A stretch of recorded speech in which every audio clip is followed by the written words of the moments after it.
பராக் பராக் நிகழ்ச்சியில் உங்களை சந்திப்பதில் மகிழ்ச்சி. நாடாளுமன்ற தேர்தல் நெருங்கி வரக்கூடிய சூழ்நிலையில் தமிழகத்தில் இருக்கக்கூடிய 39 நாடாளுமன்ற தொகுதிகளும் புதுச்சேரியில் இருக்கக்கூடிய ஒரு தொகுதியும் சேர்த்து இந்த 4.5 ஆண்டு காலத்தில் என்னென்ன மாதிரியான பணிகள் நடைபெற்றிருக்கின்றன, அந்த நாடாளுமன்ற உறுப்பினர் என்னென்ன மாதிரி பணிகளை செய்திருக்கிறார், செய்ய தவறியிருக்கிறார் என்பது குறித்து தான் நாம் அலசி வருகிறோம். அதே போன்று இன்றும் ஒரு நாடாளுமன்ற தொகுதியும் அதன் உறுப்பினர் குறித்தும் நாம் அலச இருக்கிறோம். அது எந்த நாடாளுமன்ற தொகுதி என்பதை இப்போது பார்க்கலாம். அதற்கு முன்பாக நம்மோடு இந்த விவாதத்தில் இந்த நாடாளுமன்ற தொகுதி குறித்து பல்வேறு கருத்துக்களை பகிர்ந்து கொள்வதற்காக 2 சிறப்பு விருந்தினர் வந்திருக்கிறார்கள். முறையே அவர்களை அறிமுகப்படுத்தலாம். அதில் மூத்த பத்திரிகையாளர் திரு மணி, அதே போன்று மற்றும் ஒரு மூத்த பத்திரிகையாளர் திரு கல்கி வெங்கடேஷ் ஆகியோர் வந்திருக்கிறார்கள். அவர்களை இந்த நிகழ்ச்சிக்கு வரவேற்று இன்றைக்கு நாம் எந்த தொகுதி எடுத்திருக்கிறோம் என்பது குறித்த விவரங்களை பார்க்கலாம். சுனாமி மற்றும் புயலால் அதிகம் பாதிக்கப்பட்ட கடலூர் மக்களவை தொகுதி குறித்துதான் இன்று பார்க்க போகிறோம். கடலூர் தொகுதியில் அதிக முறை வெற்றி பெற்ற கட்சி என்கிற பெருமையை காங்கிரஸ் கட்சி பெற்றிருக்கிறது. 8 முறை காங்கிரஸ் கட்சி வெற்றி பெற்ற இந்த தொகுதியில் திமுக 4 முறையும் அதிமுக 2 முறையும் வெற்றி பெற்றிருக்கின்றன. தேமுதிக பொதுச் செயலாளர் விஜயகாந்த் முதன்முறையாக வெற்றி பெற்ற விருதாசலம் சட்டமன்ற தொகுதி, நிலக்கரி சுரங்கத்தால் புகழ்பெற்ற நெய்வேலி சட்டமன்ற தொகுதி, பலாப்பழத்திற்கு பெயர் போன பன்ருட்டி சட்டமன்ற தொகுதி, முன்னாள் மக்கள் நல்வாழ்வுத்துறை அமைச்சர் பன்னீர்செல்வம் வெற்றி பெற்ற குறிஞ்சிப்பாடி சட்டமன்ற தொகுதி, மக்களவை தொகுதியின் தலைமையிடமான கடலூர் சட்டமன்ற தொகுதி, 2008ஆம் ஆண்டு தொகுதி மறுசீரமைப்பில் உருவான திட்டக்குடி ஆகிய 6 சட்டமன்ற தொகுதிகளை உள்ளடக்கிய கடலூர் மக்களவை தொகுதியின் மொத்த வாக்காளர்களின் எண்ணிக்கை 12,47,644. ஆனால் கடந்த 2014 மக்களவை தேர்தலில் வாக்களித்தவர்களின் எண்ணிக்கை 9,81,742 மட்டுமே. 2016ஆம் ஆண்டு சட்டமன்ற தேர்தலை வைத்து பார்க்கும்போது கடலூர் தொகுதியில் திமுக அதிமுக ஆகிய கட்சிகள் சம பலத்தில் இருக்கின்றன. மக்களவை தொகுதிக்கு உட்பட்ட 6 சட்டமன்ற தொகுதிகளில் 3 அதிமுக வசமும் 3 திமுக வசமும் இருப்பதால் போட்டி கடுமையாக இருக்கும் என எதிர்பார்க்கப்படுகிறது. இந்த தொகுதியினுடைய நாடாளுமன்ற உறுப்பினர் யார் என்பதை அடுத்து வரக்கூடிய செய்தி தொகுப்பில் பார்க்கலாம். கடலூர் மக்களவை தொகுதியில் இருந்து அதிமுக சார்பில் தேர்ந்தெடுக்கப்பட்ட 2வது உறுப்பினரான அருண்மொழி தேவன் 1968ஆம் ஆண்டு ஜூன் 2ஆம் தேதியன்று பிறந்தவர். 1996ஆம் ஆண்டு உள்ளாட்சி பிரதிநிதியாக இருந்த அவர் 2006 முதல் 2011ஆம் ஆண்டு வரை சிதம்பரம் சட்டமன்ற தொகுதி உறுப்பினராக இருந்தார். 2014ஆம் ஆண்டு மக்களவை தேர்தலில் அருண்மொழி தேவனுக்கு கடலூர் மக்களவை தொகுதியில் வாய்ப்பு வழங்கினார் ஜெயலலிதா. திமுக வேட்பாளர் நந்தகோபால கிருஷ்ணனை 1,03,125 வாக்குகள் வித்தியாசத்தில் வீழ்த்தி முதன்முறையாக மக்களவை உறுப்பினராக தேர்வானார். தொகுதி மக்களை சந்திப்பதில்லை, வாக்குறுதிகளை நிறைவேற்றவில்லை என்பது போன்ற குற்றச்சாட்டுகள் எம்பி மீது தொகுதிக்குள் இருக்கிறது. விருந்தினர்களின் கருத்துக்களை அறியலாம். திருமணி, நாடாளுமன்ற தொகுதிகளில் சற்று மக்கள் தொகை அளவு இல்லை பரப்பளவில் பெரிய தொகுதிகளில் இந்த கடலூர் தொகுதி முக்கியமான ஒன்று. வட மாவட்டங்களில் மிக முக்கியமான ஒரு தொழில் நிறுவனங்கள் சார்ந்த ஒரு இடமாகவும் இருக்கிறது. பல பிரச்சனைகள் இதை ஒட்டி வந்திருக்கின்றன. இந்த 4.5 ஆண்டுகளில் இந்த எம்பியினுடைய செயல்பாடு கடலூருக்கான பிரத்யேக பிரச்சனைகள் எந்த அளவுக்கு இருந்திருக்குன்னு பார்க்குறீங்க? உங்களுடைய மதிப்பீடு என்ன? இல்லை, இந்த மதிப்பீடுகளில் எனக்கு நம்பிக்கை இல்லை, வெளிப்படையாக சொல்கிறதுனா. ஏன்னா இந்த ஒரு தனிநபரால் ஒரு தொகுதியை எந்த அளவுக்கு மேம்படுத்த முடியுன்றது ஒரு சிக்கலான மிகவும் ஆழமான ஒரு கேள்வி. எந்த அரசாங்கமாக இருந்தாலும், அவர் ஆளும் கட்சியில் இருந்தாலும் எதிர்கட்சியில் இருந்தாலும், அந்த கான்ஸ்டுவன்சியை பற்றி முதல்ல நம்ம கொஞ்சம் புரிஞ்சுக்கிட்டு தான் அந்த இண்டிவிஜுவலை பற்றி பேசணும்னு நான் நினைக்கிறேன். இதில் பார்த்தீங்கன்னா Cuddalore to me personally emotionally and attachment, because என்னோட சொந்த ஊர். நான் பிறந்தது கோயம்புத்தூர், பட் அப்பா ஊர், சொந்த ஊருன்றது கடலூர் தான் எங்களுக்கு. இந்த கடலூரில் நீங்கள் பார்த்தீங்கன்னா 3 விஷயங்கள் முக்கியமாக நான் கடலூர் தொகுதியை பற்றி சொல்கிறேன். ஒன்று சிப்காட் வளாகம் பெரிய அளவில் இருக்குது. அங்கேருந்து வரக்கூடிய பொல்யூஷன் தேசிய சர்வதேச அளவிலேயே விவாதிக்கப்பட்டிருக்கிறது கடந்த 12-14 ஆண்டுகளாக. 2வது கடலூர் மாவட்டத்தோட டெவலப்மெண்ட்டில் நெய்வேலி லிக்னைட் கார்பரேஷனோட பங்கு. அவங்க நிறையா விஷயங்கள் அங்கே செஞ்சுருக்கோன்னு சொல்கிறாங்க. கிரவுண்ட் லெவலில் அது எந்த அளவு உண்மைன்னு தெரியல, பட் ஓரளவு செஞ்சுருக்காங்கன்றது தான் தெரிய வருது, முழு பொய்யா சொல்லலை அவங்க. 3வது அண்ணாமலை யூனிவர்சிட்டி, அதனுடைய அண்ணாமலை பல்கலைக்கழகத்தோட ரோல் இந்த இதில் கடலூரோட வளர்ச்சியில் எப்படி இருக்கின்றது. தமிழகத்தின் வளர்ச்சியிலே அண்ணாமலை பல்கலைக்கழகத்துக்கு பெரிய ரோல். ரொம்ப சுருக்கமாக சொன்னால் 2007 UNDP, United Nations Development Programme UNDP report ஒரு மிகப்பெரிய ரிப்போர்ட்டில் கடலூரை பற்றி அவங்க த்ரெட்பேராக அவங்க விவாதிக்கும் பொழுது யுஎன்டிபி ரிப்போர்ட்டை இந்த என்எல்சியோட ரோலையும் அண்ணாமலை யூனிவர்சிட்டியோட ரோலையும் அவங்க பாராட்டி பேசியிருக்காங்க. அதில் அண்ணாமலை யூனிவர்சிட்டியோட ரோலுன்னு சொல்லும்பொழுது அண்ணாமலை யூனிவர்சிட்டியோட எக்கனாமிக்ஸ் டிபார்ட்மெண்ட் பொருளாதார துறையின் கீழ் இயங்கிய ஒரு துறை வந்து 42 கிராமங்களில் வந்து நலத்திட்ட பணிகளை கொண்டு போயிருக்காங்கப்பா. அல்லது கல்வி, சுகாதாரம், பெண்கள் மேம்பாடு, மனித உரிமைகள் காப்பது, சாலை போக்குவரத்தில் சாலை பாதுகாப்பு, இது போன்ற பல விஷயங்களில் அதில் அவங்க வந்து லேப் டு லேண்ட் அப்ரோச்னு ஒன்று அந்த கான்செப்டே கொண்டு வந்து பண்ணியிருக்கீங்க. இதெல்லாம் வந்து த்ரெட்பேராக வந்து உங்களுக்கு விரிவாக யுஎன்டிபி ரிப்போர்ட்டில் வந்து விவாதிக்கப்பட்டிருக்குது. அது கடலூர் வந்து ரொம்ப முக்கியமான ஒரு ஊர். அங்கே போர்ட் ஒன்று இருக்குது. அதை வந்து மிக சிறந்த ஒரு சுற்றுலாத்தலமாக மாற்றலாம் அப்படின்ற ஒரு கோரிக்கை கூட பல வருடங்களாக அங்கே வந்துகிட்டு இருக்குது. ஆனால் சுனாமியால் 2004 பாதிக்கப்பட்டது. அதுக்கு பிறகு தானே புயலாம் அந்த ஊர் வந்து தொடர்ந்து இட் வாஸ் பேட்டட் டவுன்ற மாதிரி கடுமையாக பாதிக்கப்பட்டிருக்கிறது. அதோட ஹிஸ்ட்ரியை நீங்கள் பார்த்தீங்கன்னா வந்து ஃப்ரான்ஸுக்கும் இங்கிலாந்துக்கும் வந்து 1758 7 ஆண்டுகள் போர் நடந்திருக்கு. யார் கடலூரை கண்ட்ரோல் பண்ணணும். ஒரு கட்டத்தில் வந்து ஃப்ரெஞ்சு வந்து அதை பிடிக்கும் பொழுது வந்து பாண்டிச்சேரிக்கு பதிலாக வந்து எக்ஸ்சேஞ்ச் நடக்குது. கடலூரை வந்து பிரிட்டிஷ்க்கு இப்போ இன்ஃபேக்ட் ஈஸ்ட் இந்தியா கம்பெனியை கொடுத்துட்டு அவங்க பாண்டிச்சேரிக்கு போகிறாங்க. ஸோ ஹிஸ்டாரிக்கலாக கடலூர்ன்றது ஒரு மிக முக்கியமான ஒரு நகரம், ஒரு மாவட்டம் இந்தியாவிலேயே. அதில் ஒரு விஷயம் வந்து this is subject to correction. என்னன்னா வந்து ஜெண்டர் ரேஷியோ வந்து ஆண் பெண் அந்த பிறப்பு விகிதாச்சாரம் என்பது மற்ற இந்தியாவில் வேறு எந்த மாவட்டத்தையும் விட 670 மாவட்டங்கள் நம்ம இந்தியாவில் இருக்குது. அதில் இந்த மாவட்டம் தான் ரொம்ப மோசமாக இருந்தது. அதாவது ஆண் குழந்தைகளுக்கு இணையான பெண் குழந்தைகள் என்பதில் பெண் குழந்தைகளுக்கு ரொம்ப கம்மியாக இருந்ததாக சொல்லப்பட்டது. இப்போ அதில் இம்ப்ரூவ்மெண்ட் வந்திருக்குன்னு சொல்கிறாங்க. ஆக்சுவல் ஸ்டாட்டிஸ்டிக்ஸ் எங்கிட்ட இல்லை.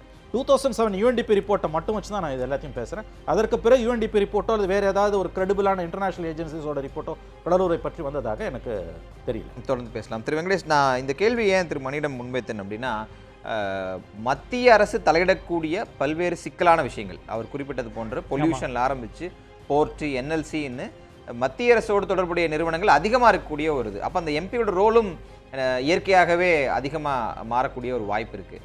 அதையெல்லாம் வைத்து பார்க்கும்போது இந்த எம்பி திரு அருண்மொழித்தேவனால் என்ன மாதிரியான மாற்றங்கள் வந்திருக்குன்னு நீங்கள் அப்சர்வ் பண்ணுறீங்க? இல்லை, எனக்கு தெரிஞ்சு இப்போ நீங்கள் ஒரு 2014 தேர்தல் அப்படிங்கிறது முற்றிலும் முழுசும் வந்து அது ஒரு மோடியா லேடியா அப்படிங்கிற ஒரு பெரிய கோஷத்தின் அடிப்படையில் நடைபெற்ற ஒரு தேர்தல். அப்போது இயல்பாகவே அன்றைக்கு நீங்கள் மிக தெளிவாக இந்த வாக்குகள் பிரிந்தபொழுது மிக தெளிவாக அது அதிமுகவுக்கு ஒரு பெரிய பலத்தை கொடுத்தது. அந்த அதிமுகவினுடைய ஒரு அலையில் ஜெயித்து வந்த நிறைய எம்பிக்கள் இருக்கிறார்கள். அதில் வந்து குறிப்பிடத்தகுந்தவர் திரு அருண்மொழி.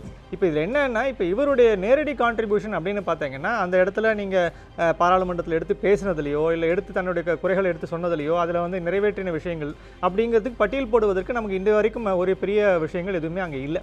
இப்போ என்ன நடந்திருக்கு அப்படின்னு கேட்டிங்கன்னா, நீங்களே வந்து குறிப்பிட்ட மாதிரி அங்கே மக்களுடைய பல பணிகளில் அவர் வந்து நேரடியாக ஈடுபடவில்லை அப்படிங்கிறதெல்லாம் வந்து பல இடங்களில் அந்த குற்றச்சாட்டுகள் இருக்குது. இதை வந்து ஒரு நம்ம அந்த இயல்பான இப்போ நீங்கள் புயல் அடித்த போதும் சரி, நீங்கள் வந்து பல்வேறு பாதிப்புகள் ஏற்பட்ட போதும் நேரடியாக எம்பி என்ன செய்தார் அல்லது எம்பி கிட்டேருந்து என்ன விதமான உதவிகள் வந்தன அல்லது நாடாளுமன்ற கொண்டு போய் சேர்த்து அங்கேருந்து என்ன விஷயங்களை வந்து அவரால் கொண்டு வந்து நிதி உதவியோ இல்லை வந்து பிற உதவிகளையோ கொண்டு வந்து சேர்க்க முடிந்தது, இதுக்கெல்லாம் நமக்கு எந்த விதமான ஒரு தரவுகள் ரீதியான ஆதாரங்கள் நம்மளால் இன்றைக்கி முன்வைக்க முடியல. என்ன இப்போ நம்ம புரிந்து கொள்ளணும் அப்படின்னா, இது வந்து முற்றிலும் முழுசும் அந்த ஒரு அலையினால் வந்த ஒரு வாய்ப்பை இந்த எம்பி பயன்படுத்தி கொண்டிருக்கிறார். அங்கே வந்து எம்பியாக இருக்கிறார். இவர் நாடாளுமன்றத்தில் என்ன விதமான பங்களிப்பை செய்தார் அப்படின்னு பார்க்கும்போது நீங்கள் கொடுத்துக்கூடிய டேட்டாஸை பார்த்தீங்கன்னா, அவர் வந்து எழுப்பிய கேள்விகளோ எழுப்பிய விஷயங்களோ எல்லாம் பார்த்தீங்கன்னா பெரிய அளவில் அங்கே ஒரு முக்கியத்துவம் பெறலை. என்ன இப்போ நம்ம புரிந்து கொள்ளணும்னா, இப்போ எப்படி மக்கள் இதுக்கு வாக்களிக்கிறாங்க அப்படின்னா, தலைவர்களை பார்த்து வாக்களித்திருக்கிறார்களே தவிர இவருடைய நேரடியான பங்களிப்பு என்ன என்பதை பொறுத்து அந்த வாக்களிப்பு நடந்ததா அப்படின்லாம் நம்ம புரிந்து கொள்ள முடியல. அவருடைய செயல்பாடுகள் பற்றி விரிவாக நம்ம பார்க்க இருக்கோம். அந்த வகையில் கடலூர் நாடாளுமன்ற உறுப்பினர் அருண்மொழித்தேவனுடைய வருகை பதிவு, நாடாளுமன்றத்தில் வருகை பதிவு எப்படி இருந்தது என்பதை இப்போது பார்க்கலாம். அருண்மொழித்தேவன் அவர்களுடைய வருகை பதிவை 10 என்கிற வரையறை வைத்து பார்க்கும்போது 10 மதிப்பெண்களுக்கு 7 மதிப்பெண்களை பெற்றிருக்கிறார். நாடாளுமன்ற வருகை பதிவை பொறுத்தவரை நாடாளுமன்ற நிகழ்வுகளில் கலந்து கொண்ட நாட்கள் என்பதை சதவீத அடிப்படையில் நாம் பார்க்கலாம். அப்படி பார்க்கும்போது 85% இருக்கிறது. தேசிய சராசரி என்பது 80%, மாநில சராசரி என்பது 78% இருக்கிறது. அந்த அடிப்படையில் தேசிய சராசரியை விட கூடுதலாக 5% நாடாளுமன்ற நிகழ்வுகளில் அவர் கலந்து கொண்டிருக்கிறார் என்பது இந்த சதவீத அடிப்படையிலான புள்ளி விவரங்கள் மூலம் தெரிய வருகிறது. தமிழகத்திற்காக ஒலித்த குரல், தமிழகத்தினுடைய ஜீவாதார வாழ்வாதார பிரச்சனைகளை அருண்மொழித்தேவன் எந்த அளவுக்கு நாடாளுமன்றத்தில் பேசியிருக்கிறார் என்பதை இந்த பகுதியில் பார்க்கலாம். தமிழகத்திற்காக ஒலித்த குரல் என்கிற பகுதியில் 15 மதிப்பெண்களை வரையறையாக கொண்டு பார்க்கும்போது 15 மதிப்பெண்களுக்கு 4 மதிப்பெண்களை பெற்றிருக்கிறார் கடலூரினுடைய நாடாளுமன்ற உறுப்பினர் திரு அருண்மொழித்தேவன். அடுத்ததாக நாடாளுமன்ற செயல்பாடு. நாடாளுமன்றத்தில் அவருடைய செயல்பாடுகளை 3 பிரிவுகளாக பிரித்திருக்கிறோம். அது என்ன மாதிரியான மதிப்பெண்களை அவருக்கு தந்திருக்கிறது என்பதை இப்போது பார்க்கலாம். நாடாளுமன்ற செயல்பாடை பொறுத்தவரை 10 மதிப்பெண்கள் என்ற வரையறைக்கு 4 மதிப்பெண்களை பெற்றிருக்கிறார் கடலூரினுடைய நாடாளுமன்ற உறுப்பினர் திரு அருண்மொழித்தேவன்.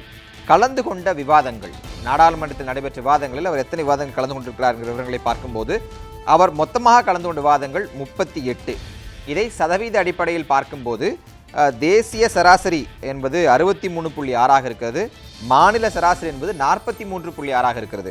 தேசிய மாநில சராசரியை விட குறைவான அளவிலேயே அவர் விவாதங்கள் கலந்து கொண்டிருக்கிறார் என்பது தெரிய வந்திருக்கிறது. நாடாளுமன்றத்தில் எழுப்பிய கேள்விகள், மொத்தமாக திரு அருண்மொழித்தேவன் எழுப்பிய கேள்விகள் 523 என்கிற புள்ளி விவரங்கள் வந்திருக்கின்றன. தேசிய சராசரி என்பது 267, மாநில சராசரி என்பது 404. ஆக மாநில சராசரியை விட கூடுதலாகவே கேள்விகளை நாடாளுமன்றத்தில் திரு அருண்மொழித்தேவன் எழுப்பியிருக்கிறார் என்பதை பார்க்க வேண்டியது இருக்கிறது. தனிநபர் மசோதா, நாடாளுமன்ற உறுப்பினர்களுக்கான பிரத்யேகமான உரிமைகள் ஒன்று தனிநபர் மசோதா. அந்த தனிநபர் மசோதாவில் அவர் எந்த விதமான தனிநபர் மசோதாவையும் கொண்டு வரவில்லை என்கிற புள்ளி விவரங்கள் வந்திருக்கின்றன. தேசிய சராசரி 2, மாநில சராசரி 0 இருக்கிறது. தமிழகத்தினுடைய 39 உறுப்பினர்களுக்கும் கிட்டத்தட்ட இந்த நிலவரம்தான் கடந்த செய்திகளில் நாம் பார்த்து வருகிறோம். இந்த வகையில் நாடாளுமன்ற செயல்பாடு, அருண்மொழித்தேவன் அவருடைய நாடாளுமன்ற செயல்பாடு மதிப்பிடப்பட்டிருக்கிறது. அடுத்ததாக தொகுதியை பார்வையிட்டது என்கிற பிரிவில் என்னென்ன மதிப்பெண்களை அவர் பெற்றிருக்கிறார் என்பதை இப்போது பார்க்கலாம். தொகுதியை பார்வையிட்டது என்கிற பிரிவில் 10 மதிப்பெண்களை வரையறையாக கொண்டு பார்க்கும்போது 3 மதிப்பெண்களை பெற்றிருக்கிறார் கடலூர் நாடாளுமன்ற உறுப்பினர் அருண்மொழித்தேவன். 10 மதிப்பெண்களுக்கு 3 மதிப்பெண்களை பெற்றிருக்கிறார். அடுத்தபடியாக என்ன சொன்னார் உங்கள் நாடாளுமன்ற உறுப்பினர் என்கிற பகுதியில் என்னென்ன வாக்குறுதிகளை 2014 நாடாளுமன்ற தேர்தலின் போது அவர் வழங்கியிருந்தார் என்பதை இப்போது பார்க்கலாம். முதல்ல இந்த மதுரை மல்லிகை நிறைய உற்பத்தி ஆகிற காலங்களில், அதாவது பிப்ரவரி, மார்ச், ஏப்ரல் காலங்களில் 1 ஏக்கருக்கு 100 கிலோ 150 கிலோ குறைவாங்க.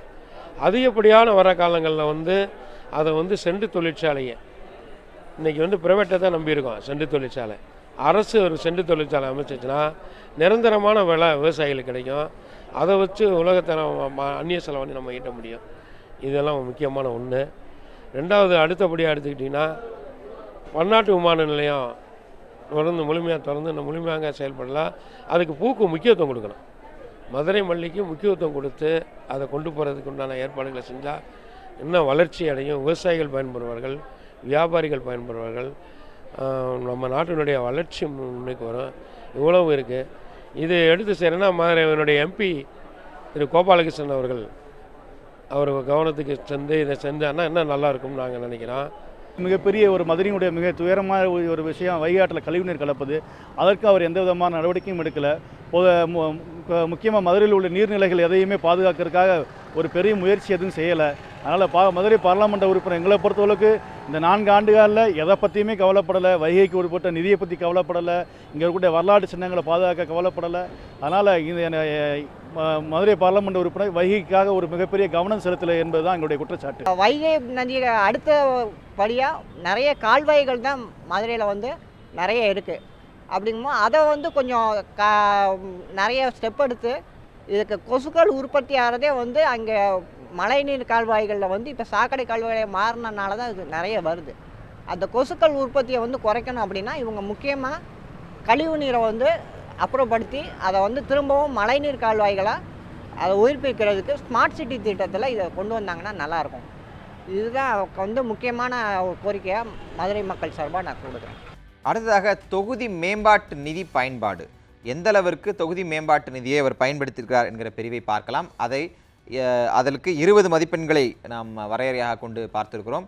அந்த வகையில் பார்க்கும்போது 20 மதிப்பெண்களுக்கு திரு அருண்மொழித்தேவன் 8 மதிப்பெண்களை பெற்றிருக்கிறார். 20 மதிப்பெண்கள் அதாவது தொகுதி மேம்பாட்டு நிதி, ஒவ்வொரு நாடாளுமன்ற உறுப்பினருக்கும் வழங்கப்படக்கூடிய அந்த எம்பி லேட் என சொல்லப்படக்கூடிய தொகுதி மேம்பாட்டு நிதியில் 20 மதிப்பெண்கள் வரையறையாக கொண்டு பார்க்கும்போது 8 மதிப்பெண்கள் அவர் பெற்றிருக்கிறார். அதே போன்று வாக்குறுதி நிறைவேற்றம், அளித்த வாக்குறுதிகளை எந்த அளவுக்கு அவர் நிறைவேற்றியிருக்கிறார் என்று பார்க்கும்போது அவற்றை பார்க்கலாம். வாக்குறுதி நிறைவேற்றியது என்கிற பிரிவில் 25 மதிப்பெண்களை வரையறையாக கொண்டு பார்க்கும்போது 5 மதிப்பெண்களை பெற்றிருக்கிறார் கடலூருடைய நாடாளுமன்ற உறுப்பினர் அருண்மொழித்தேவன். அதே போன்று கடலூர் பகுதியினுடைய மக்கள், கடலூர் நாடாளுமன்ற தொகுதிக்குட்பட்ட மக்கள் அவர்களது எம்பியினுடைய செயல்பாடு குறித்து என்ன மாதிரி கருத்துக்களை பகிர்ந்திருக்கிறார்கள் என்பதை இப்போது பார்க்கலாம். இந்த எம்பி அவர்கள் தேர்தல் வாக்குறுதி கொடுத்தாங்க, சூர்யா காந்தி பொதுத்துறை நிறுவனத்தை திறப்புன்னு சொல்லி. இது வரைக்கும் அவர் ரிசைன் பண்ணிட்டு போயிட்டாரா இல்லை அதிகாரத்தில் இருக்கிறான்னு அருள்மொழித்தேவனை பற்றி ஒரு துருப்பு கிடையாது. அருள்மொழித்தேவன் இந்த பக்கமே வரவேலையே இல்லை. ஓட்டு வாங்கிறது மட்டும் வருவார். திட்டக்குள்ள இருக்காரா வேறு எங்கே இருக்காரு தெரியல. இது ஒரு சங்கடமான விஷயத்தை நாங்கள் கருத்தை பதிவு பண்ணுறோம். கடலூர் நாடாளுமன்ற தொகுதியைச் சார்ந்த பார்லிமெண்ட் வேட்பாளரான அருள்மொழித்தேவன் அவர்கள் விளம்பரத்திற்காக மட்டுமே சில தேவைகளை இங்கே பண்ணியிருக்காரே தவிர, அது குறிப்பாக நெருக்கொடை, தெரு விளக்குகள் இதை மாதிரி பண்ணிவிட்டு மற்ற பொதுமக்களுக்கு, கிராமப்புறங்களுக்கு அவருடைய ஃபண்டு இது வரைக்கும் போய் சேரலை. அப்படியே போய் சேர்ந்தாலும் அது கட்சி ரீதியாக போய் சேருறதை செய்யாத வேலைக்கு பில்லை வாங்கிட்டு போயிடறாங்களே தவிர, அவருடைய ஃபண்டு எம்பி யாருன்னே தெரியாத நிலையில் தான் இருக்குது. அவர் என்ன அதிகபட்சமாக மாவட்ட செயலாளர் தான் தெரியுது தவிர எம்பின்னு வெகுஜன மக்களுக்கு தெரியல. கடலூர் தொகுதி இந்த தொகுதி எம்பி சுமார் ஒரு 2 லட்சம் வாக்கு வித்தியாசத்தில் வெற்றி பெற்றார். ஆனால் இந்த வெற்றி பெற்றதனுடைய பலனை இந்த கடலூர் மாவட்டத்தில், அதுவும் குறிப்பாக இந்த விருத்தாசலம் தொகுதி எந்த பலனையும் அனுபவிக்கவில்லை. தொகுதியில் எம்பி இருக்காரா இல்லையாங்கிறதே தெரியல இது வரைக்கும். அந்தளவுக்கு அவருடைய செயல்பாடு இருக்குது. முதல் பிரச்சனை, இந்த NH தேசிய நெடுஞ்சாலை போட்டாங்க. Chidambaram to Parangipettai, Virudhachalam to Chidambaram Parangipettai road. அது விருத்தாசலத்திலேருந்து பரங்கிப்பேட்டை ரோடு கிட்டத்தட்ட 1.5 வருஷமாக பாழ்பட்டு கிடக்குது. அதை இன்னும் சரி பண்ண பாடு கிடையாது. திரு மணி, நீங்கள் தொடக்கத்திலே சொன்னீங்க மதிப்பீடுகளில் நம்பிக்கை இல்லை அப்படின்னு. ஆனால் இந்த டேட்டா என்பது நாடாளுமன்றத்தினுடைய அங்கீகரிக்கப்பட்ட டேட்டா வச்சு நம்ம பேசிகிட்டு இருக்கிறோம். இதில் ஒரு விஷயம், உங்களோட பாயிண்ட்டை நான் ஏற்றுக்கிறேன். ஆனால் ஒரு விஷயத்தை கேட்க வேண்டியது இருக்குது. ஒரு எம்பி 523 கேள்விகளை எழுப்பியிருக்கிறார். நான் ஏற்கனவே சொன்ன மாதிரி கடலூர் மத்திய அரசோடு நேரடி தொடர்புடைய பல விஷயங்களில் சிக்கலாக இருக்கக்கூடியது. அது நீங்கள் புயல் நிவாரண நிதியாக இருக்கலாம், இல்லை ஹார்பர், என்எல்சி நிலம் கொடுக்கறது, பல விஷயங்கள் இருக்குது. அப்போ இந்த 523 கேள்விகளில் இவர் தொகுதி சார்ந்த கேள்விகள் மூலமாக இல்லை ஒரு தனிநபர் மசோதா மூலமாக மாற்றம் கொண்டு வந்திருக்க முடியாதா? இல்லை அவர் சொன்ன மாதிரி ஒரு எலெக்டட், ஒரு பாப்புலர் எலெக்டட் அப்படிங்கிற இதுலேயே ஒரு இமேஜ்லேயே ஒரு தன்னுடைய காலங்களை கடத்தி விட்டார்னு எடுத்துக்கிறதா? இல்லை, நான் எப்படி சொல்கிறேன்னு கேட்டிங்கன்னா, நான் ஏற்கனவே 2 முறையோ 3 ஐ திங்க் 2 டைம்ஸ் சொன்ன மாதிரி 37 சீட்டு ஏடிஎம்கே எம்பிஸ் ஜெயிச்சாங்க. பட் அது என்னென்னா இட்ஸ் ஒன்லி நம்பர்ஸ். அந்த வெறும் 37ன்றது ஒரு நம்பர்ஸ் ஆகி போயிடுச்சு. அவங்க ஆதரவில் மத்திய சர்க்கார் அங்கே இருந்திருந்ததுன்னா நிலைமை வேறையாக இருக்கும். ஏன்னா ஒரு எம்பி ஏடிஎம்கே எம்பி பேசும்போது சொன்னார், which is a very valid point, நாங்கள் எந்த திட்டங்களை கேட்டாலும் மத்திய அரசு பாராமுகமாக இருக்குன்னாரு. அது உண்மை. இவங்க கேட்டதுக்கு அவங்க கொடுக்க வேண்டிய அளவுக்கு கொடுக்கல, செவி மடுக்க வேண்டிய அளவுக்கு அவங்க செவி மடுக்கல மோடி கவர்மெண்ட்.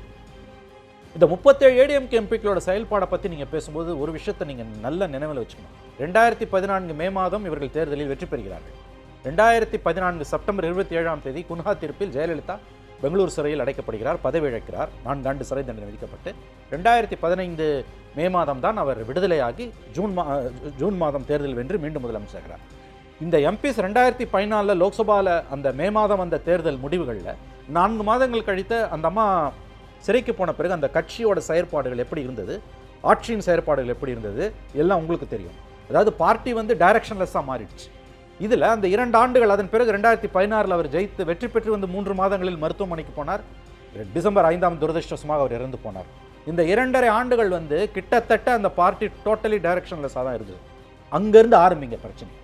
37 எம்பிக்களை கொண்டிருக்கக்கூடிய அந்த கட்சி போராடி வாங்க வேண்டியதை வாங்கி இருக்கலாம். அதாவது அவங்க ஆதரவில் மத்திய சர்க்கார் இல்லாது இருக்கக்கூடிய இந்த சூழலிலும் கூட.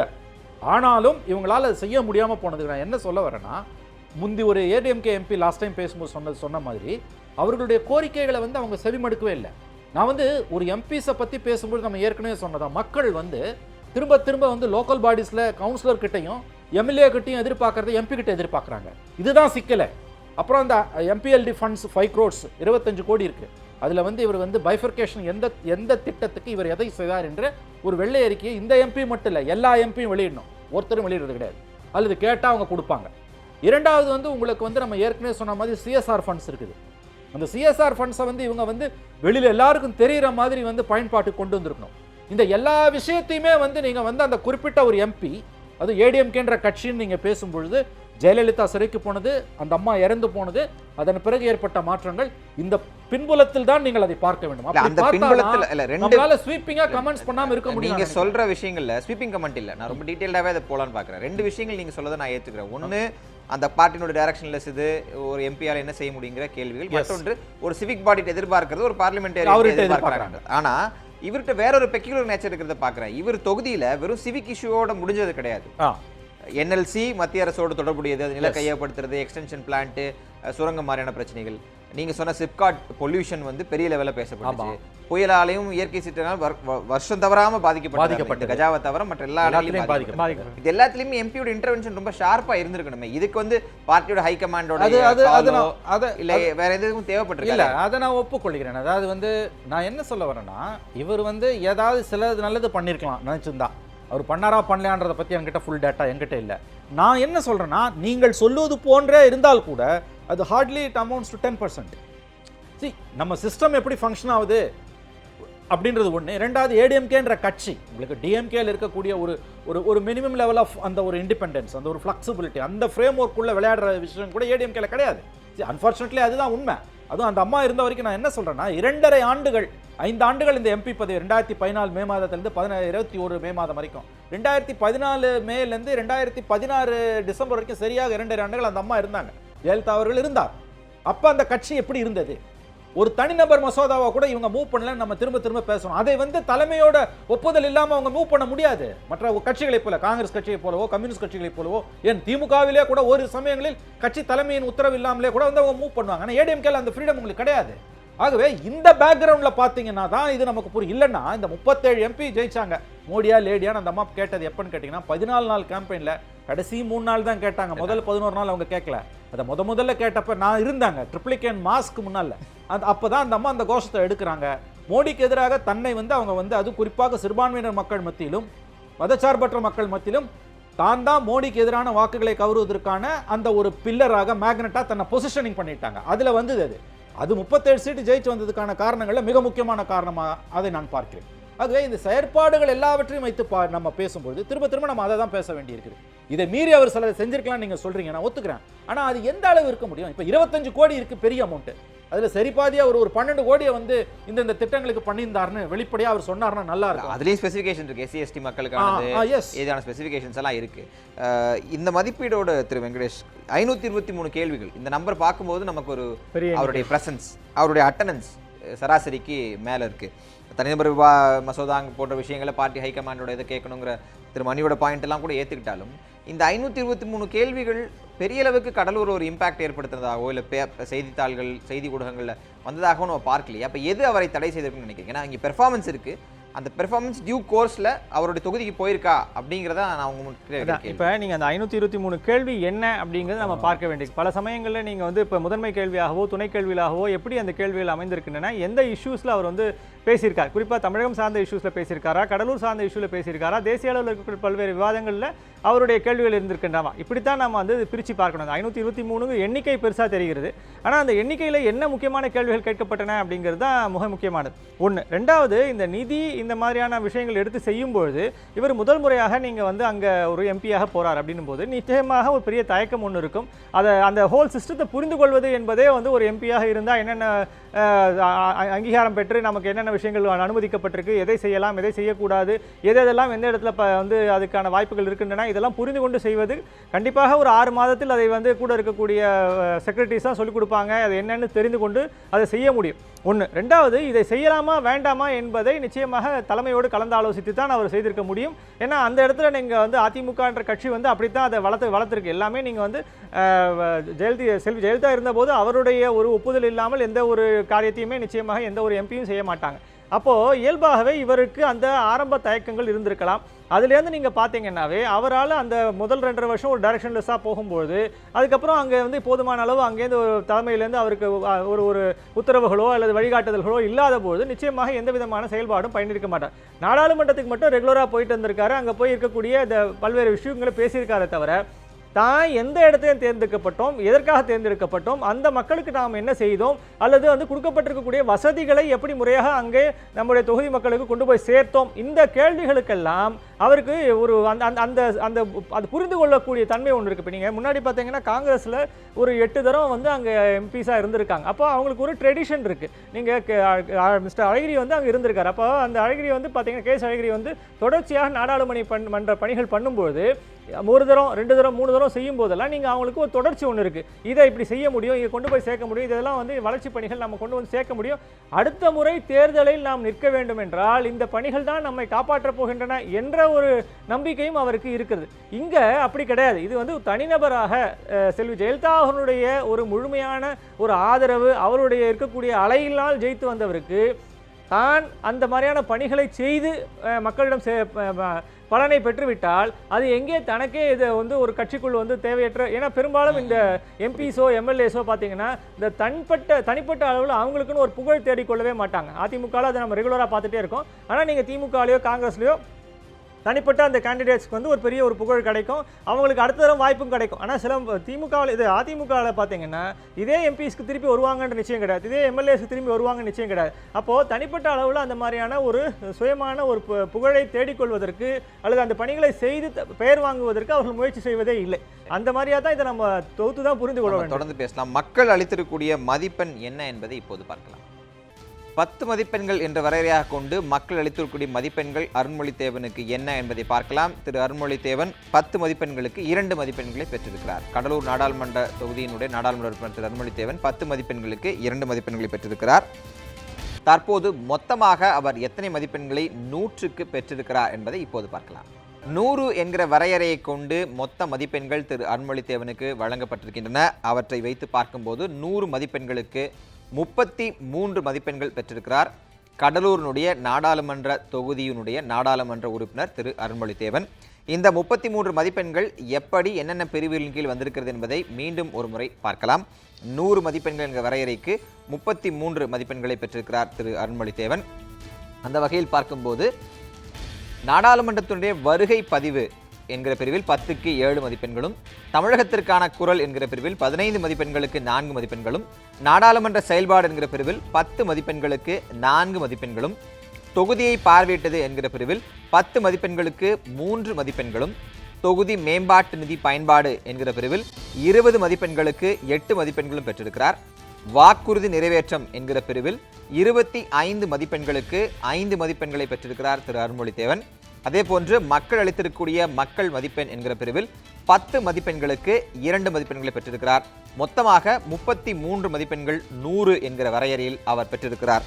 கடலூருடைய நாடாளுமன்ற தொகுதி உறுப்பினர் திரு அருண்மொழித்தேவன்.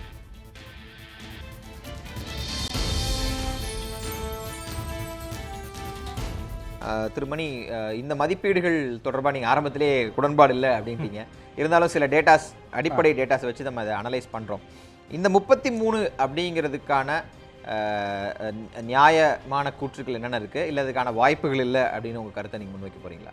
இல்லை, கண்டிப்பாக அவர் கூட்டத்தில் கலந்துக்கணுன்றதில் மாற்று கருத்து இல்லை. அப்படி பார்க்கும் பொழுது இந்த அவருடைய ஆவரேஜ் வந்து நாடாளுமன்ற நிகழ்வு கலந்து 85% வந்து national average, state average 78%. State ஆவரேஜை விட அவர் வந்து ஐ திங்க் ஒரு 7% கூட தான் கலந்துருக்காரு. ஸோ அந்த அளவில் வந்து நம்ம அவருக்கு அதில் பாஸ் மார்க் கொடுத்துடலாம் நம்ம. பட் கலந்துக்கிறதுன்றது வந்து அதன் அளவுலேயே ஒரு அச்சீவ்மெண்ட் கிடையாது. நீங்கள் அங்கே போய் என்ன பண்ணீங்கன்றதான் முக்கியம். அங்கே போய் உக்காந்துக்கிறதுன்றது அப்படி பார்த்தா பார்லிமெண்ட்டுக்குள்ளே இருக்க டேபிளும் சேரும் 1000 வருஷம் அங்கேயே தான் இருக்கும். அதுக்கு தான் நம்ம ஃபர்ஸ்ட் 100 மார்க்ஸ் கொடுக்கணும், முடியாது. ஆகவே இவர்கள் எப்படி அங்கே உக்காந்தாங்களா இல்லையான்றது முக்கியம்தான், நம்ம மறுக்கல. ஆனால் என்ன பண்ணாங்க பர்ஃபார்மன்ஸ். இப்போ வாஜ்பாய் அவர்களை பற்றி சொல்லும்போது சொல்லுவாங்க, அவர் வந்து பல ஆண்டுகள் 40 ஆண்டுகளாக கிட்டத்தட்ட அவர் வந்து நாடாளுமன்ற உறுப்பினர் இருக்கும்போது ராஜ்யசபா லோக்சபாவில் அவர் வந்து டெல்லியில் இருந்தார்னா கண்டிப்பாக இன்றைக்கி பார்லிமெண்ட்டில் இருப்பார், எதிர்கட்சி ஆளுங்கட்சி. அதே மாதிரி தான் அவர் வந்து பிரைம் மினிஸ்டர் ஆன பிறகு இருந்தார். அவர் வந்து டெல்லியில் இருக்காருன்னா ரேரஸ்ட் ஆஃப் ரேர் அக்கேஷனில் தான் அவர் வந்து பார்லிமெண்ட்டுக்கு வராமல் இருப்பார். அது வந்து ஒரு தலைவர், அது மாதிரி ஒரு மிகப்பெரிய தலைவர்கள் அவங்க எந்த கட்சியை சார்ந்தவங்களாக இருந்தாலும் அது வந்து ஒரு உண்மையான ஜனநாயகவாதிக்கான ஒரு அழகு தான் அது.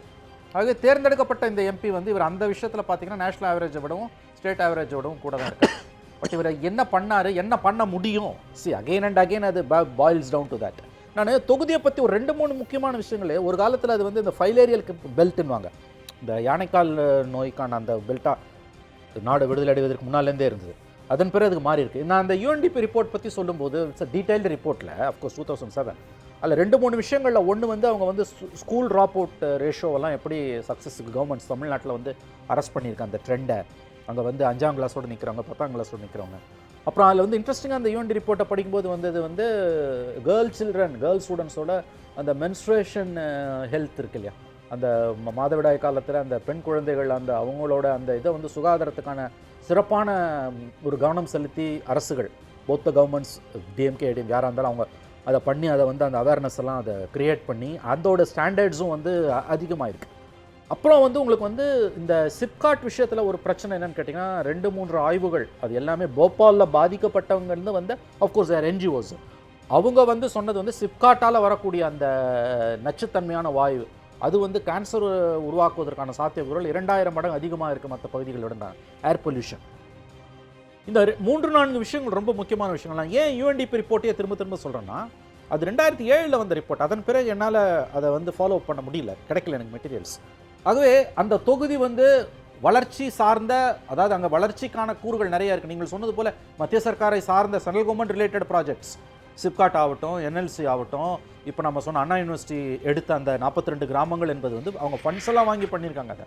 ஆகவே இந்த தொகுதியில் வந்து அதை டூரிஸ்ட் ஸ்பாட்டை நம்ம கொண்டு போகலாம். மறந்துடாதீங்க, போர்ட் இருக்குது, கடலூர் போர்ட்டை டெவலப் பண்ணுறதுக்கு இவர் என்ன பண்ணாருன்றது நமக்கு தெரியல. இவர் என்ன பண்ணாருன்னு தெரியலன்னா நான் இவர் ஏதாவது அதை பற்றி கேள்வி எழுப்பியிருக்காரா அல்லது வந்து வெறுமனே கேள்வின்றதை தாண்டி அவர் ஏதாவது கருத்துருவை உருவாக்கியிருக்காரா அதை பண்ணியிருக்காரான்னு நமக்கு தெரியல. ஆகவே இது ரொம்ப முக்கியமான ஒரு தொகுதி. இதில் வந்து நான் சொல்கிற மாதிரி வந்து உங்களுக்கு வந்து நேஷ்னல் அண்ட் இன்டர்நேஷ்னல் இம்பார்ட்டன்ஸ் வந்து அவருடைய பார்வை படக்கூடிய ஒரு தொகுதியாக தான் அது இருந்திருக்குது. அங்கே வந்து திரும்ப நீங்கள் சொன்னது போல் வந்து ஒவ்வொரு வருஷமும் புயலில் அது பாதிக்காத புயல்னால் கஜா புயல் மட்டும்தான், மற்றபடி எல்லாத்துலேயுமே அது வந்து உச்சகட்டமாக சுனாமி ரிலீஃப்ன்றது வந்து இன்னமும் வந்து சுனாமியால் பாதிக்கப்பட்டவங்க மீண்டவர்கள் இருக்கிறார்கள். ஆகவே இந்த வந்து காம்ப்ரிஹென்சிவாக தான் நம்ம பார்க்கணும். கேஎஸ் அழகிரியை பற்றி நண்பர் வெங்கடேஷ் சொன்னார், அது கரெக்ட். அவர் காங்கிரஸ் எம்பி, அதை மறந்துடக்கூடாது. காங்கிரஸ்ல இருக்கக்கூடிய அந்த freedom senior most parliamentarian correct. ரெண்டாவது அவர் வெங்கடேஷ் சொன்னதுல வந்து அவர் அழகிரி செய்திருக்கிறார். பட் அழகிரி செஞ்சதுல ஆச்சரியம் இல்லை எனக்கு, ஏன்னா அவரு காங்கிரஸ்ல இருக்காங்க, அந்த பிராட் ஃப்ரீடம் இருந்தது. இங்க அது கிடையாது. இவர் வந்து ஒரு நல்ல விஷயம் தெரிந்தவராக இருந்தா கூட என்னுடைய பாயிண்ட் இவரால் என்ன செய்ய முடியுன்ற கொஸ்டின் வந்து நிற்குது. கண்டிப்பாக திரு வெங்கடேஷ் பல விஷயங்கள் திரு மணி அவர்கள் குறிப்பிட்றாரு. அதுலேருந்து எனக்கு இயல்பாக வரக்கூடிய ஒரு கேள்வி என்னென்னா 523 கேள்விகளை கேட்டிருக்கிறாரு. ஒரு பார்லிமெண்டேரியனா வித்தின் த பார்லிமெண்ட் என்னென்ன செய்ய முடியுமோ செய்கிறார். ஆனால் ஒரு ஃபஸ்ட் டைம் எம்பிக்கு இந்த லாபியிங் ஸ்பேஸ்னு ஒன்று இருக்கு இல்லையா, அமைச்சர்களை போய் பார்ப்பது, அதிகாரிகளை போய் பார்ப்பது, இந்த பிரச்சனைக்கு இவர் தான் சம்மந்தப்பட்டவர்னு அவரை வந்து பிடித்து அவர் மூலமாக அந்த அமைச்சர் கவனத்துக்கு கொண்டு போகிறது, இதெல்லாம் இவருக்கு வாய்ப்பாக அமைந்திருக்கும்னு நினைக்கிறீங்களா? ஏன்னா ஒரு 523 கேள்வியை ஒரு ஃபஸ்ட் டைம் எம்பி பார்லிமெண்ட்டில் ரைஸ் பண்ண முடியுது அப்படின்னா அந்த லாபியிங் ஸ்பேஸ்க்கான எக்ஸ்டென்ஷன் கிடைச்சிருக்காதா? நிச்சயமாக கிடைச்சிருக்கணும். ஏன்னா இப்போ நீங்கள் அதில் தரவுகளில் 2 விஷயத்தை நீங்கள் சொல்கிறீங்க. ஒன்று வந்து தொகுதியை பார்வையிட்டது ஒன்று, அதுக்கு ஒரு பர்சன்டேஜ் போட்டிருக்கீங்க. இன்னொரு இதுக்கு ஒரு பர்சன்டேஜ் போட்டிருக்கீங்க. 5/25 ஒன்று பார்த்தேன். அது என்னென்னா நீங்கள் ரெண்டுமே வந்து ஒரு முக்கியமான ஒரு விஷயத்தை சொல்லுது. என்னென்னா ஈவன் தோ நீங்கள் வந்து ஜெயலலிதா அவர்களால் இவர் தேர்வு செய்யப்பட்டு அங்கே நிறுத்தப்பட்டிருந்தாலும் அது வந்து நீங்கள் ஒரு மிகப்பெரிய அன்றைக்கி ஒரு அலை அடித்தது, அதனால் அவர் ஜெயிச்சார் அப்படியே இருந்தாலும் அதுக்கப்புறம் ஒரு விஷயம் இருக்குது. அந்த தொகுதியை நமக்கு இப்போ வந்துருச்சு, நம்ம இந்த இடத்துல எம்பி ஆகிட்டோம் அப்படின்னா இதுக்கப்புறம் நம்ம இந்த தொகுதிக்குள்ளே என்னென்னலாம் செய்ய முடியும் அப்படின்னு ஒரு ஆர்வத்தோடு அதை வந்து தன்னுடைய பணியாக எடுத்துக்கொண்டு எல்லா இடத்துலையும் போய் நீங்கள் பார்க்கணும். இப்போ உதாரணமாக நீங்கள் இதில் வந்து 6 எம்எல்ஏ தொகுதிகள் இருக்குது, அதில் 3 வந்து அதிமுகவுடைய எம்எல்ஏ தொகுதிகளே. அப்படின்னா நீங்கள் வந்து இப்போ நீங்கள் அதில் நீங்கள் போட்ட கிளிப்பில் பார்த்தீங்கன்னா 2-3 இடத்துல வந்து இவர் வந்ததே கிடையாது, இவர் வந்து என்ன பண்ணாருன்னே தெரியல, இதெல்லாம் சொல்கிறாங்க இல்லையா. நிச்சயமாக இப்படிப்பட்ட ஒரு குற்றச்சாட்டு எழாமல் பார்த்துக்கொள்வது என்பது நிச்சயமாக அந்த எம்பியால் நடந்திருக்க முடியும். அதாவது அவர் அந்த ஊரில் இருந்து என்னென்ன விஷயங்கள், இப்போ நீங்கள் வந்தாச்சு, நீங்கள் வந்து எம்பியாக ஜெயிச்சிட்டிங்க, இனிமேல் கொண்டு ஒன்றும் உங்களுக்கு பெரிய அளவில் ஒரு சேலஞ்சு கிடையாது. ஆனால் நீங்கள் இருக்கக்கூடியதை இன்னும் மேம்படுத்தி அந்த இடத்துல இருக்கக்கூடிய வாய்ப்பாக மாற்றிக்கொள்வதற்கு இல்லையா, அது அவருடைய கையில் தான் இருக்குது. எப்படி நீங்கள் வந்து டெல்லியில் போய் லாபியிங் பண்ணி அவரால் வந்து முக்கியமான சில திட்டங்களையோ முக்கியமான நிதி ஆதாரங்களையோ கொண்டு வர முடியும் அப்படிங்கிறது ஒன்று. ரெண்டாவது, கீழே இருக்கக்கூடிய அடிப்படையில் இருக்கக்கூடிய அதிமுக மட்டத்திலையும் சரி, அதே சமயத்தில் மக்கள் மட்டத்திலையும் சரி, என்னென்ன விதமான பணிகளை செய்து குறைஞ்சபட்சம் ஒரு நீங்கள் போஸ்டருக்கான தகுதியாகவாவது சில திட்டங்களை திறந்து வைப்பது, முக்கியமாக அதெல்லாம் நடத்தணும், இப்போ நீங்கள் அங்கே இருக்கக்கூடிய கோரிக்கைகளை நிறைவேற்றணும், இதெல்லாம் அவர் செய்திருந்தாலே இந்த விதமான எதிர்வினைகள் வந்திருக்காது. அதை வந்து அவர் பயன்படுத்திக்க தவறிட்டார்னா நான் பார்க்குறேன். நம்ம திரு அருள்மொழித்தேவன் குறித்தும் தொகுதி குறித்தும் போதுமான அளவு பேசியிருக்கிறதுனால அடுத்து வரக்கூடிய இந்த நாடாளுமன்ற தேர்தலில் எந்தெந்த கட்சிகளில் யார் யாருக்கெல்லாம் போட்டியிடுவதற்கான வாய்ப்புகள் இருக்கின்றன என்பதை இப்போது பார்க்கலாம். அந்த வகையில் அனைத்து இந்திய அண்ணா திராவிட முன்னேற்றக் கழகத்தை பொறுத்தவரை மீண்டும் திரு அருள்மொழித்தேவனுக்கே இந்த தொகுதி கிடைப்பதற்கான வாய்ப்புகள் இருப்பதாக கள தகவல்கள் நமக்கு தெரிவிக்கின்றன. ஒருவேளை திரு அருள்மொழித்தேவனுக்கு வாய்ப்பு மறுக்கப்படும் போது முன்னாள் சட்டமன்ற உறுப்பினர் திரு ஐயப்பனுக்கு கடலூர் நாடாளுமன்ற தொகுதியில் போட்டியிடுவதற்கான வாய்ப்புகள் இருக்கலாம் என அதிமுகவினுடைய கடலூர் மாவட்ட வட்டாரங்களில் பேச்சுக்கள் அடிபடுகின்றன, தகவல்களும் நமக்கு வந்து கொண்டிருக்கின்றன. திராவிட முன்னேற்றக் கழகம் இந்த தொகுதியில் போட்டியிட்டால் இளைஞரணி பொறுப்பாளரும் முன்னாள் அமைச்சருமான இளைஞரணி பொறுப்பாளர் கூடிய திரு கதிரவனுக்கு வாய்ப்பு இருக்கலாம் என சொல்லப்படுகிறது. ஒருவேளை கதிரவனுக்கு வாய்ப்பு இல்லாத பட்சத்தில் முன்னாள் அமைச்சர் MRK பன்னீர்செல்வத்தின் மகன் திரு கதிரவனுக்கு இந்த வாய்ப்பு இருக்கலாம் என சொல்லப்படுகிறது. ஒருவேளை கதிரவனுக்கு வாய்ப்பு இல்லாத பட்சத்தில் ஒன்றிய செயலாளர் திரு வெங்கட்ராமனுக்கு வாய்ப்பு இருக்கலாம் என சொல்லப்படுகிறது. இந்த இருவரில் யாராவது ஒருவருக்கு திமுகவில் ஒருவேளை திமுக கடலூர் தொகுதியில் போட்டியிட்டால் MP நாடாளுமன்ற உறுப்பினராக போட்டியிடுவதற்கு வாய்ப்பு இருக்கலாம் என சொல்லப்படுகிறது. ஒருவேளை காங்கிரஸ் கட்சிக்கு இந்த தொகுதி வழங்கப்பட்டால் முன்னாள் எம்பியும் மூத்த பாராளுமன்றவாதியுமான திரு KS அழகிரிக்கு இந்த தொகுதி தரப்படலாம் என எதிர்பார்க்கப்படுகிறது. KS அழகிரிக்கு ஒருவேளை வாய்ப்பு மறுக்கப்படும் பட்சத்தில் திரு நீதிராஜனுக்கு வாய்ப்பு வழங்கப்படலாம். நீதிராஜனுக்கு அடுத்தபடியாக இலங்கை காங்கிரஸை சேர்ந்த திரு ரமேஷுக்கும் வாய்ப்பு வழங்கப்படலாம் என 3 பேர்களின் பெயர்கள் காங்கிரஸ் வட்டாரங்களில் அடிபட்டு வருகின்றன. பாட்டாளி மக்கள் கட்சிக்கு ஓரளவு செல்வாக்கு மிக்க இடங்களில் முக்கியமான இடமாக கடலூர் தொகுதி இருக்கிறது. குறிப்பாக நெய்வேலி, பண்ருட்டி போன்ற பகுதியில் பாட்டாளி மக்கள் கட்சி ஓரளவுக்கு செல்வாக்கு பெற்ற கட்சியாக திகழக்கூடிய சூழ்நிலையில் பாமக இந்த தொகுதியில் நாடாளுமன்ற தொகுதிக்கு போட்டியிட்டால் மாநில துணை பொதுச்செயலாளர் திரு அசோக்குக்கு வாய்ப்பு வழங்கப்படலாம் என எதிர்பார்க்கப்படுகிறது. தேமுதிக இந்த தொகுதியில் போட்டியிட்டால் கடந்த தேர்தலில் போட்டியிட்ட ஜெய்சங்கருக்கு இந்த தேர்தலில் மீண்டும் வாய்ப்பு கிடைக்கலாம் என எதிர்பார்க்கப்படுகிறது. தேமுதிக என்ன மாதிரியான களத்தை அமைக்கப் போகிறது என்பதை பொறுத்து இந்த முடிவுகள் வரும். திருமணி, இந்த கால்குலேஷன்ஸ் கிரவுண்டிலிருந்து நமக்கு வரக்கூடிய நம்ம செய்தியாளர் கொடுக்கக்கூடிய தகவல்கள். கூட்டணி கணக்குகள் மாறும்போது கட்சிகள் மாறும்போது வேட்பாளர்கள் மாறுவார்கள். இருந்தபோதும் இப்போ இருக்கக்கூடிய இந்த தகவல்களை வைத்து நீங்கள் பார்க்கும் பட்சத்தில் யாருடைய எந்த கட்சிக்கான செல்வாக்கு எப்படி இருக்கிறது என்கிற உங்களுடைய மதிப்பீடு? இல்லை, இப்போ கிளியராக பார்லிமெண்ட் எலெக்ஷன் வரும்போது நான் அறிந்த வரையில் என்னுடைய மதிப்பீடு opinion there is a massive anti Modi wave இருக்குது தமிழ்நாட்டில். அந்த விதத்தில் கண்டிப்பாக டிஎம்கே காங்கிரஸ் அலையன்ஸ் வந்ததுன்னா அவங்க பெரும்பாலான இடங்களில் வெற்றி பெறுவதற்கான வாய்ப்புகள் அதிகம் தான் நான் நினைக்கிறேன். கடலூர் ட்ரெடிஷ்னலாக நீங்களே முந்தி சொன்னது போல் 8 முறை காங்கிரஸ் வென்று இருக்கிறது. ஆகவே கடலூர் காங்கிரஸுக்கு ஒதுக்கப்படுவதற்கான வாய்ப்புகள் அதிகம்னு தான் நான் ஃபீல் பண்ணேன் ஆஸ் ஆஃப் நவ். அப்படி இருக்கும்போது நம்ம யார் கிடைக்குன்ற அந்த இண்டிவிஜுவல்ஸை பற்றின எனக்கு அந்த நாலேஜ் இல்லை, எனக்கு அதை பற்றி தகவல் இல்லை. ஒருவேளை திமுகவுக்கு போச்சுன்னா நான் ப்ராடாக என்ன சொல்ல முடியும்னா, டெஃபினட்டாக ஸ்டாலின் அவர் நியூ ஃபேஸ் யாரையாக தான் போடுவார் நான் நினைக்கிறேன். இப்போ நீங்கள் சொல்லியிருக்கக்கூடிய அந்த சிலருடைய பெயர்கள் இல்லாமல் டார்க் ஹார்ஸ் யாராவது ஒருத்தர் எமர்ஜ் ஆகலாம்.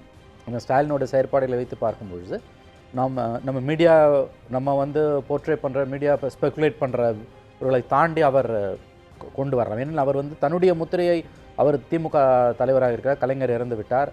ஆகவே அவர் தன்னுடைய ஏன்னா 50 ஆண்டு காலம் தலைவராக இருந்தவர் கலைஞர், எல்லாம் அவருடைய முத்திரை அதிகமாகத்தான் பதிய வைக்கப்பட்டிருக்கிறது. ஸ்டாலின் அவர்கள் 2013 அவருடைய கை ஓங்கினாலும் பெரிய அளவில் அவரால் முழுவதும் கொண்டு வர முடியல. ஆகவே இந்த முறை அவர் இந்த எலெக்ஷனில் அவங்களுக்கு டிஎம்கே எவ்வளோ சீட்டு போக போகுதுன்னு தெரியல.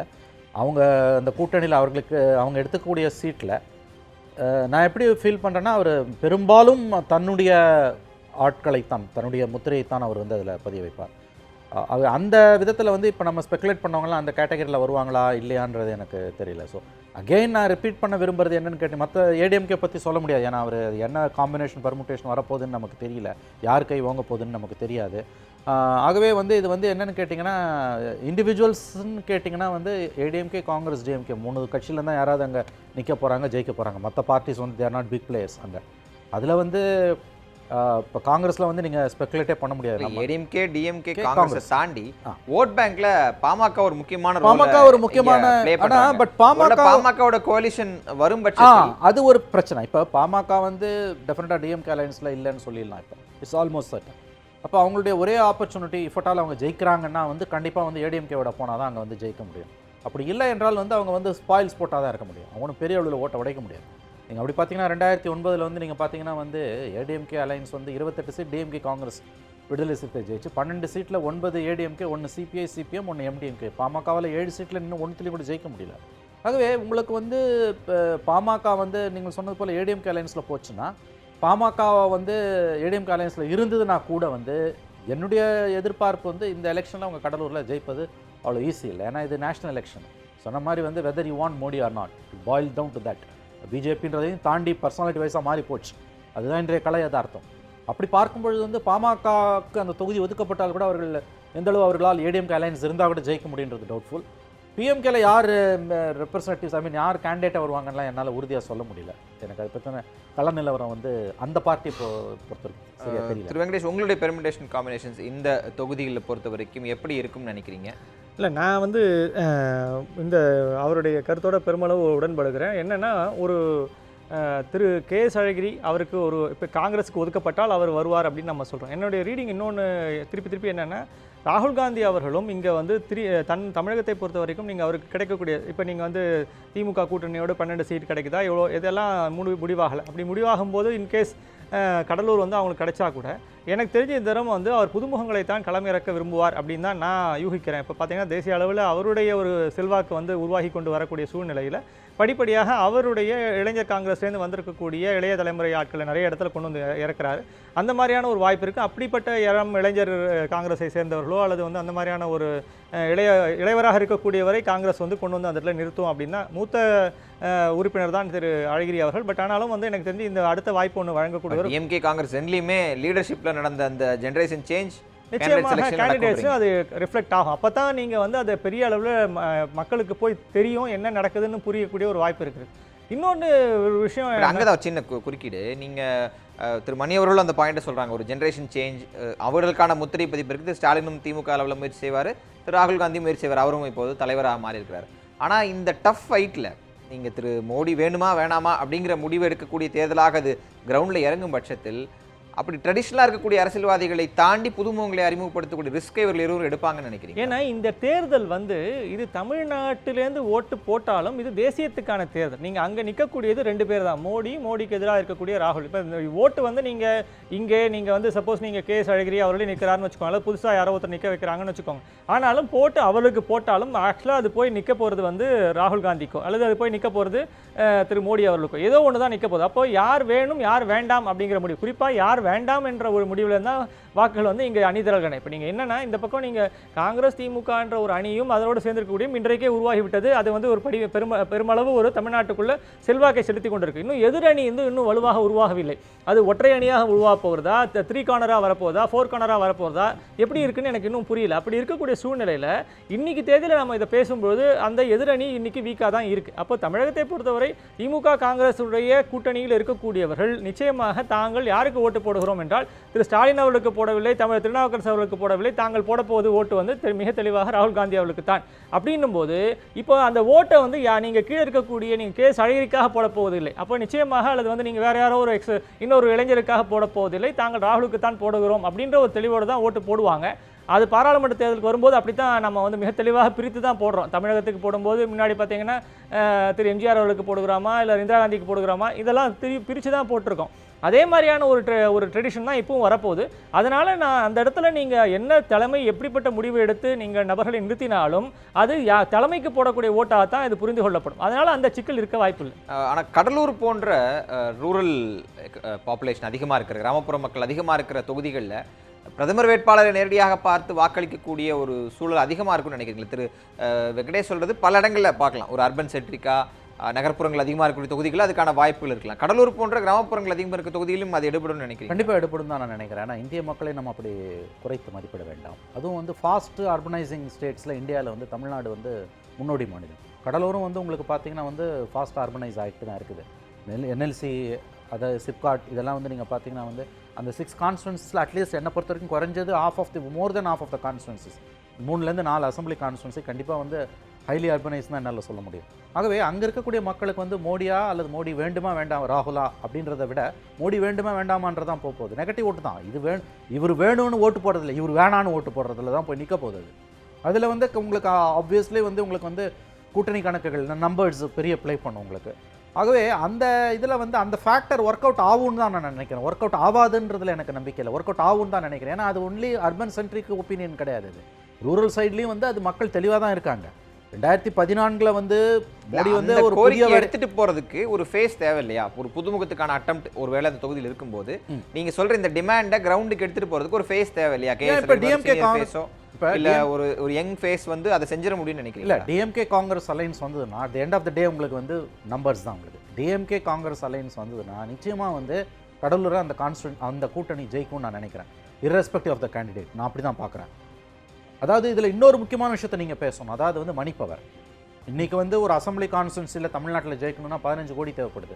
வேற கர்நாடகா அது 30 கோடின்றாங்க. இதில் வந்து மகாராஷ்டிரா, தமிழ்நாடு, கர்நாடகா 3 ஸ்டேட்ஸை சொல்கிறாங்க பணம் அதிகமாக பொருளக்கூடிய தொகுதிகள் அசம்பிளி கான்ஸ்டியூன்சிஸ்க்கு. இந்த 3 ஹை க்ரோத் ஸ்டேட்ஸில் வருது. ஆகவே இது டெவலப்மெண்ட்டில் வர பிரச்சனையாக தான் நம்ம இதை பார்க்கணும். இதில் ஒரு அசம்பிளி கான்ஸ்டியூன்ஸ்க்கே நீங்கள் 15 கோடின் போது ஒரு எம்பி கான்ஸ்டியூன்ஸ்க்கு எவ்வளோன்றதை நீங்கள் போட்டு கன்சர்வேட்டிவ் எஸ்டிமேட்ஸில் ஆஃபாக பிரிச்சிங்கன்னா கூட குறைஞ்சது ஒரு 60 கோடியாக செலவு பண்ணாமல் ஒருத்தனால் ஜெயிக்க முடியாது. விச்சவர் பார்ட்டி தான் இந்த மெயின் ஸ்ட்ரீம் பார்ட்டிஸில். அப்போ இந்த டிக்கெட் கொடுக்கக்கூடிய அந்த கட்சிகள் அந்த அந்த கெப்பாசிட்டி உள்ளவரும் கிரைட்டீரியா வைப்பாங்க அப்படிங்க. அதையும் ஒரு கிரைட்டீரியா வச்சு தான் தேர்ந்தெடுப்பாங்க. ரொம்ப முக்கியமான அதையும் ஒரு கிரைட்டீரியா நீங்கள் சொல்லுது நான் வந்து ஏற்றுக்க மாட்டேன். அதை வந்து அது நம்பர் 1 கிரைட்டீரியாவாக கூட எனக்கு அது நான் இருந்ததில் அது இருக்கலாம். ஏன்னா இதுதான் ரியாலிட்டி. இது தப்பு சரி இது மாற்றப்படணும் அந்த வேல்யூ ஜட்ஜ்மெண்ட்ஸ்லாம் ஒதுக்கிடுங்க.